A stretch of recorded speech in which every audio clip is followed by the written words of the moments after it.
तू क्या हमको नागरिक बनाने का दर्जा देगा? तू अगर हमको नागरिक नहीं मानता तो हम भी तेरे को प्रधानमंत्री मानने को तैयार नहीं है। हम भी तेरे को प्रधानमंत्री नहीं मानते। United state commission for international religious freedom के सामने यूएस कमीशन को मैंने 1.5 घंटे तक मेरी मीटिंग चली है और वहां पर निवेदन दिया है कि किस तरह से इस देश को एक हिंदू राष्ट्र बनाने का काम चल रहा है, हमारे हक और अधिकार किस तरह से छीनने का काम इस देश में चल रहा है, ये सारा वहां पर बताया है। और अभी पिछले 2 हफ्ते पहले मुझे न्यूज आई है कि यूएससीआईआरएफ ने इस देश के प्राइम मिनिस्टर और इस देश के होम मिनिस्टर पर सैंक्शंस यानी प्रतिबंध लाने की कार्रवाई को शुरू कर दिया है। मुझे जितनी चाहे अरेस्ट करना है कर लो।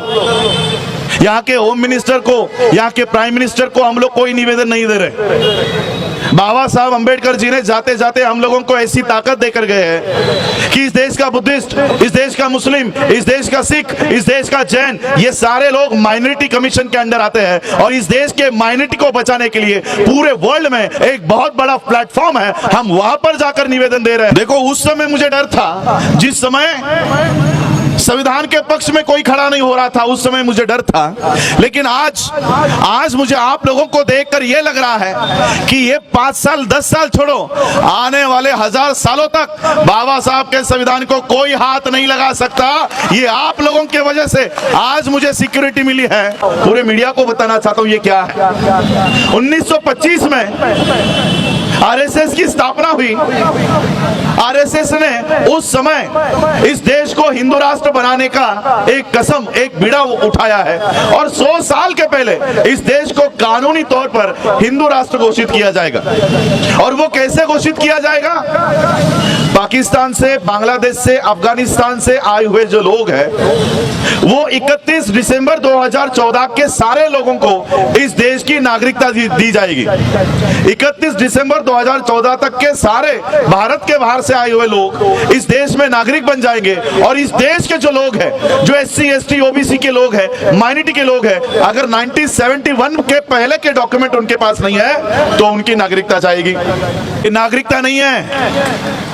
इस देश को ऑफिशियल हिंदू राष्ट्र घोषित करने का काम इस देश में चल रहा है और इस देश का प्रधानमंत्री हमको कहेगा कि किसको नागरिकता देंगे और किसको नहीं देंगे।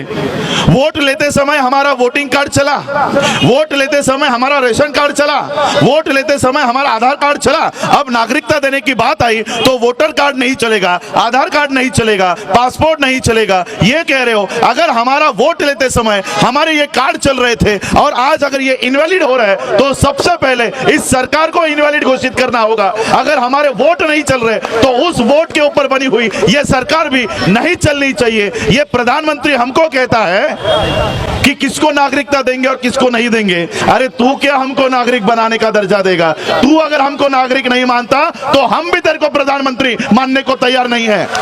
हम भी तेरे को प्रधानमंत्री नहीं मानते। राष्ट्रपति के पास निवेदन नहीं दे रहा। मुझे जितनी चाहे अरेस्ट करना है कर लो। यहाँ के होम मिनिस्टर को, यहाँ के प्राइम मिनिस्टर को हम लोग कोई निवेदन नहीं दे रहे। बाबा साहब अंबेडकर जी ने जाते जाते हम लोगों को ऐसी ताकत देकर गए हैं कि इस देश का बुद्धिस्ट, इस देश का मुस्लिम, इस देश का सिख, इस देश का जैन, ये सारे लोग माइनॉरिटी कमीशन के अंडर आते हैं और इस देश के माइनॉरिटी को बचाने के लिए पूरे वर्ल्ड में एक बहुत बड़ा प्लेटफॉर्म है। हम वहां पर जाकर निवेदन दे रहे हैं और पूरे वर्ल्ड में इस आंदोलन को वहां पर लेकर जाने का काम कर रहे हैं। मैं खुद 1 अक्टूबर 2019 को वॉशिंगटन DC में जाकर United state commission for international religious freedom के सामने यूएस कमीशन को मैंने 1.5 घंटे तक मेरी मीटिंग चली है और वहां पर निवेदन दिया है कि किस तरह से इस देश को एक हिंदू राष्ट्र बनाने का काम चल रहा है, हमारे हक और अधिकार किस तरह से छीनने का काम इस देश में चल रहा है। ये सारा वहां पर बताया है। और अभी पिछले 2 हफ्ते पहले मुझे न्यूज आई है कि यूएससीआईआरएफ ने इस देश के प्राइम मिनिस्टर और इस देश के होम मिनिस्टर पर सैंक्शंस यानी प्रतिबंध लाने की कार्रवाई को शुरू कर दिया है। ये काम हम लोगों को इंटरनेशनल प्लेटफॉर्म से करना होगा क्योंकि इस देश का सारा सिस्टम आरएसएस ने अपने हाथ में ले लिया। सुप्रीम कोर्ट, इस देश की पुलिस, इस देश का संसद, इस देश की न्यायपालिका, सुप्रीम कोर्ट के जज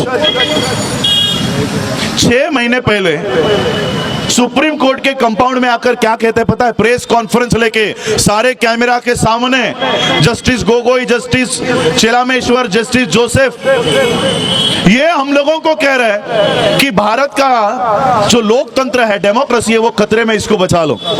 6 महीने पहले हम वो टीवी पे देख रहे थे, मैं सोच रहा था कि सुप्रीम कोर्ट के टॉप मोस्ट जजेस हम लोगों को कह रहे हैं कि लोकतंत्र खतरे में। मैं बैठे बैठे सोच रहा था कि आप क्यों बैठे हो सुप्रीम कोर्ट के कुर्सी पर? ये आपका काम है लोकतंत्र को बचाना, आप हमको बता रहे हो कि लोकतंत्र बचा लो। सुप्रीम कोर्ट हमको कह रही है कि लोकतंत्र बचा लो। आपके दिल्ली में मैंने एक प्रोटेस्ट देखा, एडवोकेट्स का प्रोटेस्ट। एडवोकेट कह रहे थे हमको न्याय चाहिए, एडवोकेट कह रहे न्याय चाहिए, तो हम सोच रहे थे न्याय देने का काम कौन कर रहा था इतने साल? पुलिस कह रहे थे हमको सुरक्षा चाहिए। आज पुलिस ऑफिसर्स की वर्दियों को पहनकर हमारे बच्चों को पीटा जा रहा है, मारा जा रहा है, गोलियां मारी जा रही है। ये आरएसएस के लोग हैं, ये कोई दिल्ली पुलिस नहीं है, ये कोई यूपी पुलिस नहीं है, ये आरएसएस के फुल टाइमर। इनके पास वर्दी कहां से आती है? इसलिए मोदी को हटाकर नहीं होने वाला, अमित शाह को हटाकर काम नहीं बनने वाला। अगर हम लोगों को, आने वाली पीढ़ियों को अगर सुरक्षित रखना है तो इस देश में से आरएसएस को हटाना होगा, तब तक हम लोग सुरक्षित नहीं बैठने वाले।